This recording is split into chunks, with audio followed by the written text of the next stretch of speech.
Now, some people really bristle at the name Ra. They say, my goodness, is this some sort of Illuminati thing?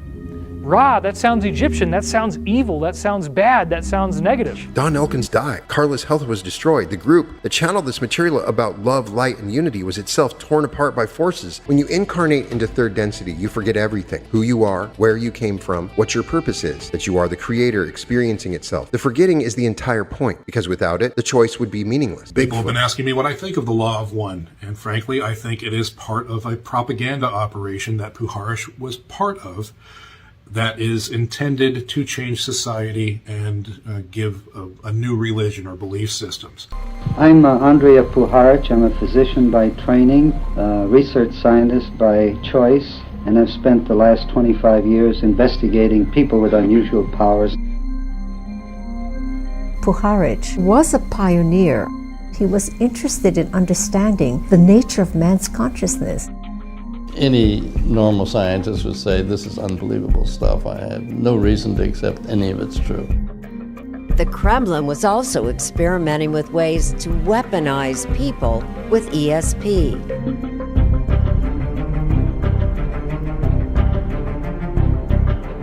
He wanted to investigate things which hadn't been investigated before. I think it's being pushed from the top. That's why it's popular right now when we're going through this great reset.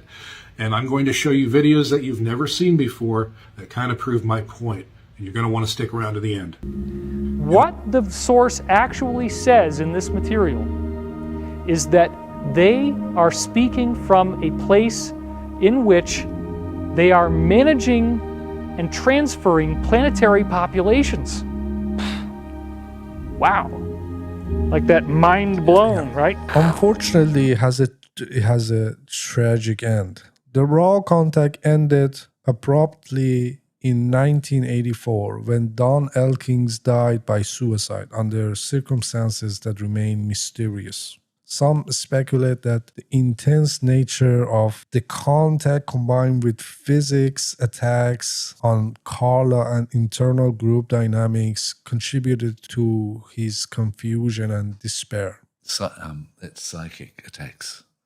Book 5 of the series includes personal commentary on these difficult events. All right, so he died in a controversial way. You like to say that something a little.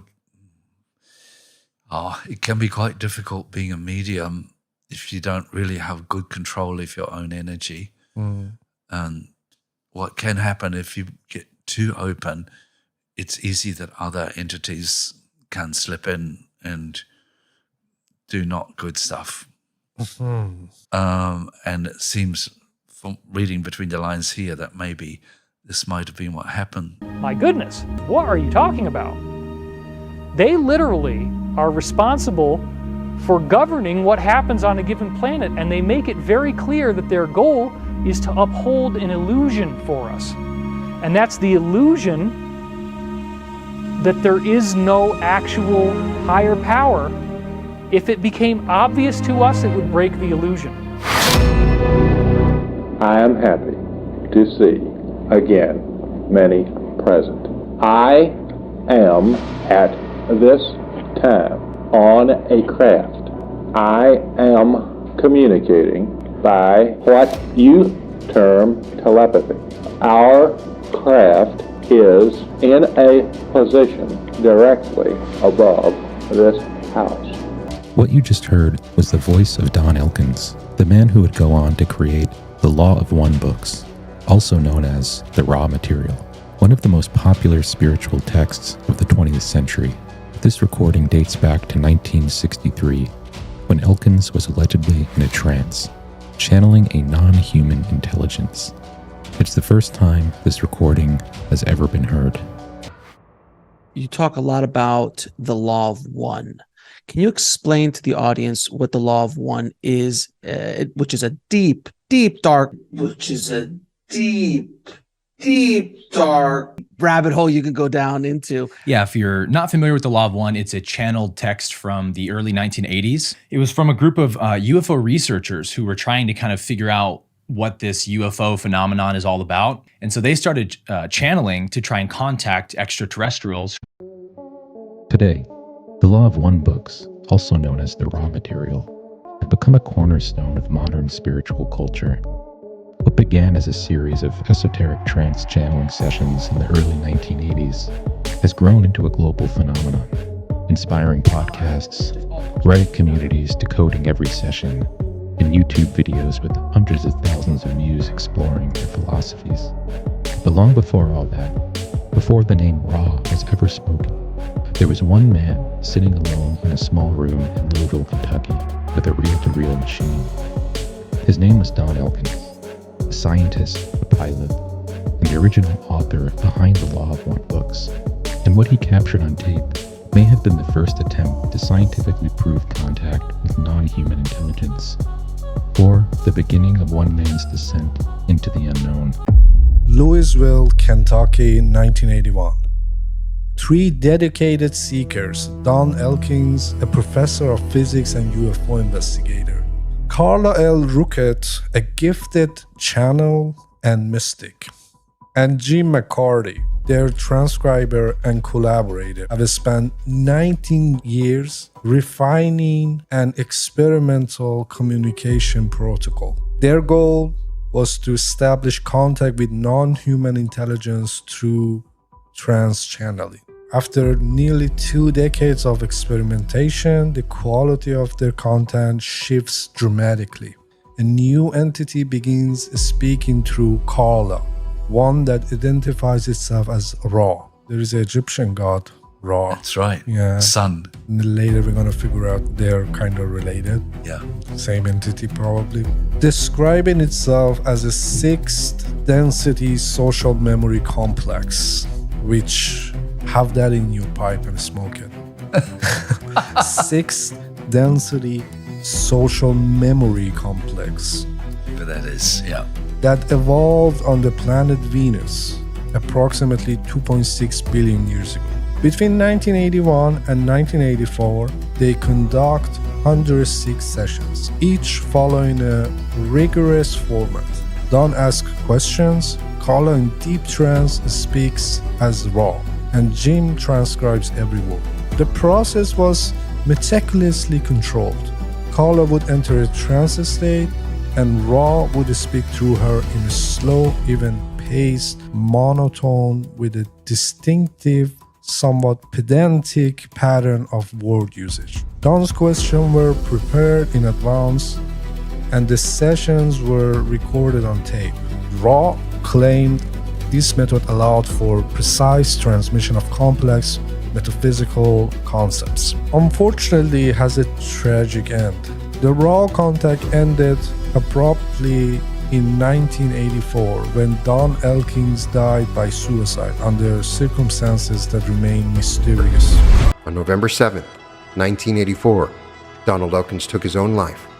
He was 53 years old. Paranormal writer and YouTuber David Wilcock has passed away.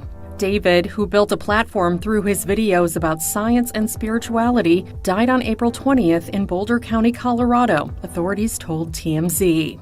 The incident reportedly unfolded around 10:44 a.m. after deputies received a 911 call regarding a, quote, unknown problem, though officials later told TMZ the emergency communications specialist believed the caller was in the midst of a mental health crisis. When they arrived at the residence, deputies found a man standing outside with an undisclosed weapon. Minutes later, officials said the man used the weapon on himself and he was pronounced dead at the scene, according to the outlet. Following the incident, authorities said they searched the home and surrounding property, but didn't find anyone else. Per TMZ, they're now working with the Boulder County Coroner's Office to determine the cause and manner of death. E! News has reached out to Wilcock's rep and the Boulder County Sheriff's Department for more information, but has not received a response. Wilcock had been active on YouTube in the days leading up to his death, with his last video being posted on April 19th. He was also a New York Times best-selling author, a frequent guest on Ancient Aliens on History Channel, and the star of the documentary film Above Majestic, according to his YouTube bio. David Wilcock was 53 years old. In the first video, I talk about Puharich developing technology for synthetic telepathy. implants, and eventually radio waves that he could beam at your head and make you hear things that weren't there. Once he got that technology to a functional state, he started his channeling circle. In that group, Puharich claims they were channeling the Nine, what he called the elder gods of the Egyptian Aeneid that created Egyptian society.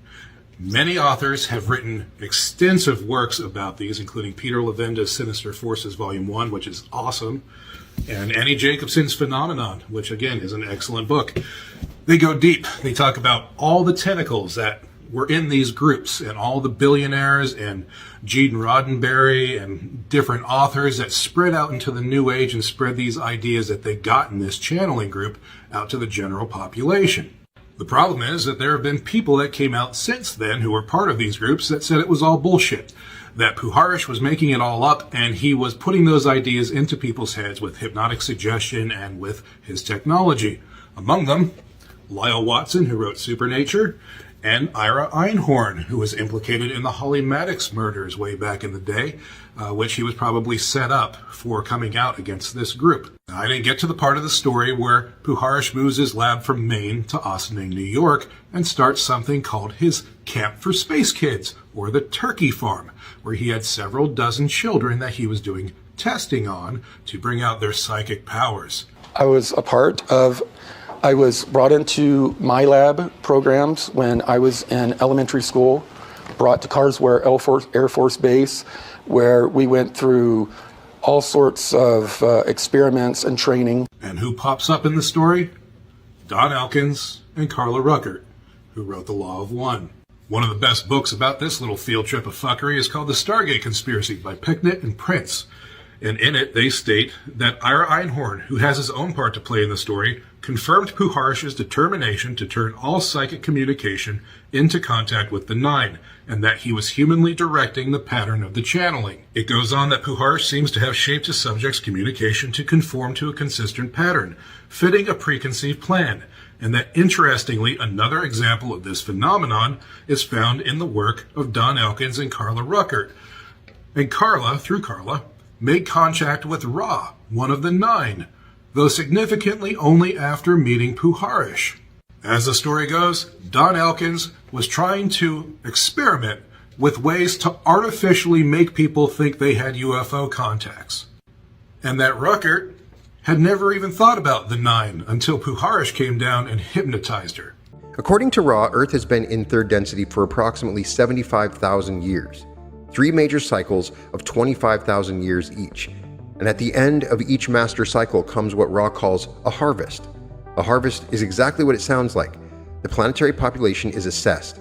Those who have achieved sufficient polarization, either towards service to others or service to self, graduate to 4th density. Those who have failed to make the choice repeat the cycle somewhere else.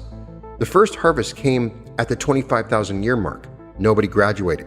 The second came at the 50,000 year mark. Again, nobody. The vibration of this planet was too confused, too muddled, too caught between polarities for anyone to cross the threshold.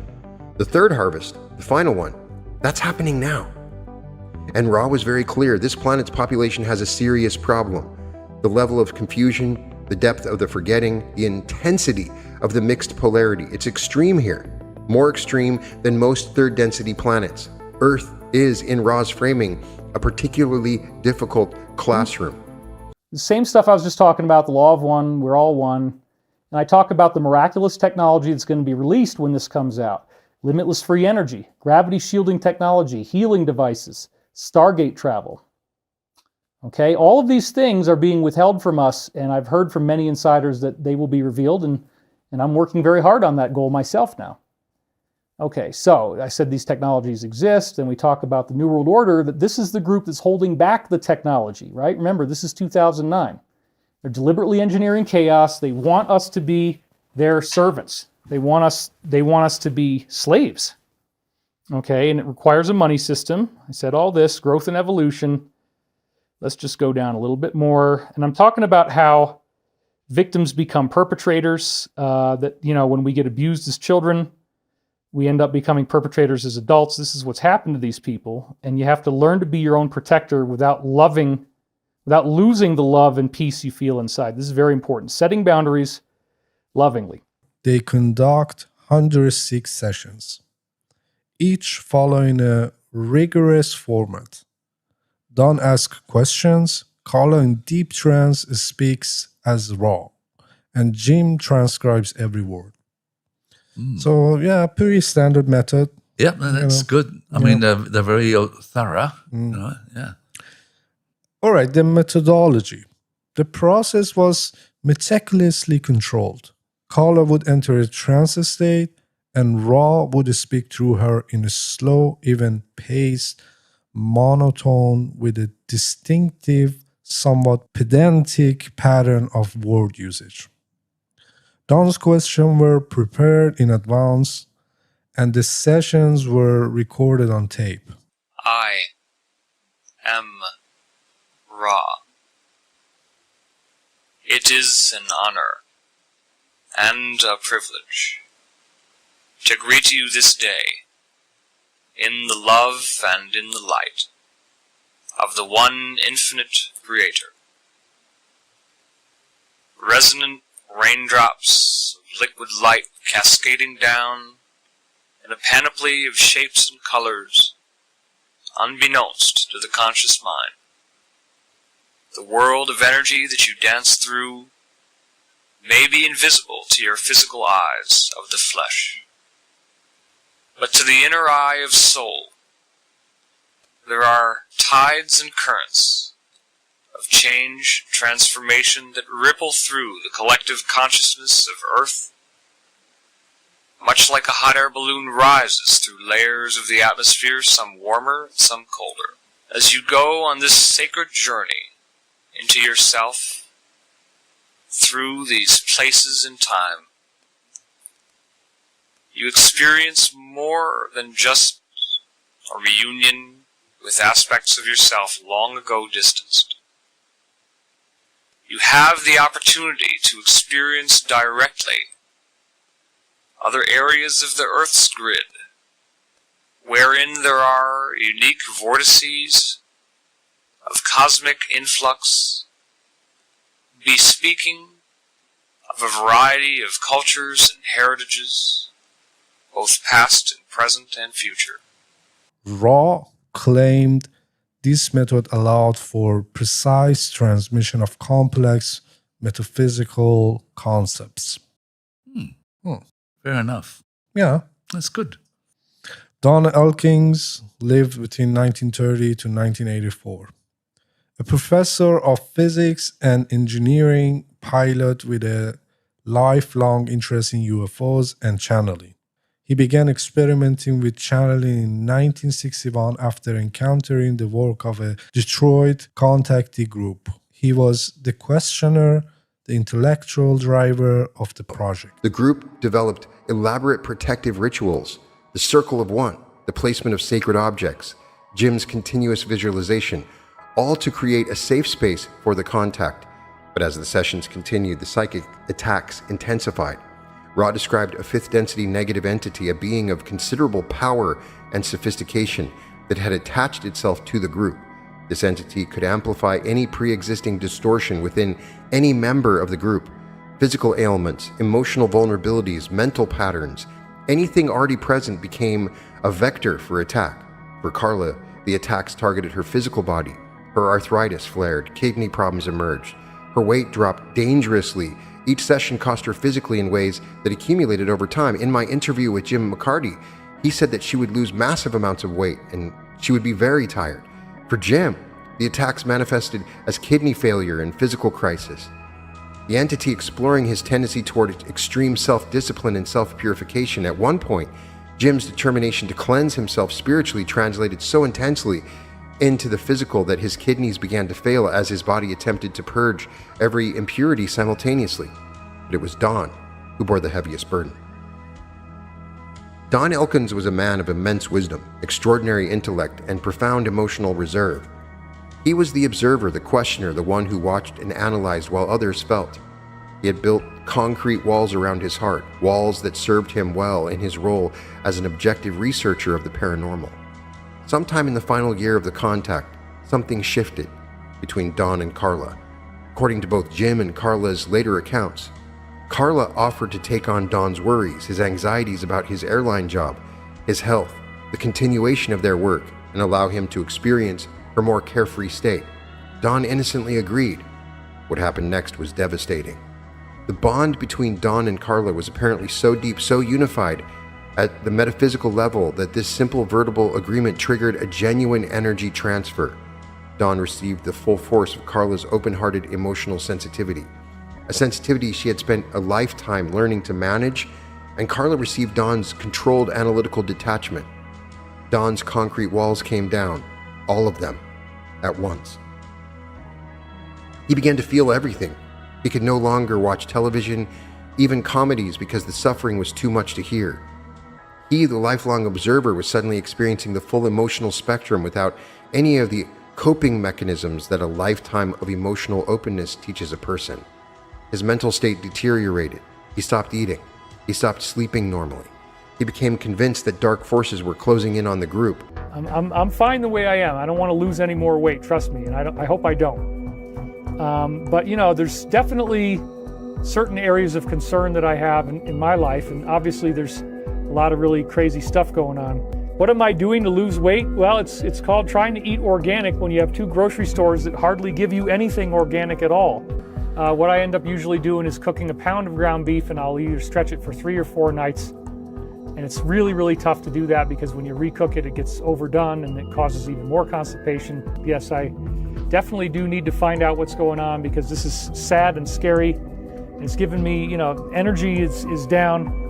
I ended up finally just saying, look, it's whether I'm going to live or die. Am I going to stay alive? Am I going to be able to live and have a life that is healthy and happy? But yeah, I get it. You hear that I've got health problems and you hear that I've got I'm up every couple of hours at night peeing and the pee smells like fruit. And I got the dry skin, I got the cracked heels, I've got the, all the basic symptoms of what you would call type 1 prediabetes. I don't, thankfully, have blurry vision. I have a little bit of tingling in my hands too, so it's scary. I think if I got a diagnosis, that's what they would say.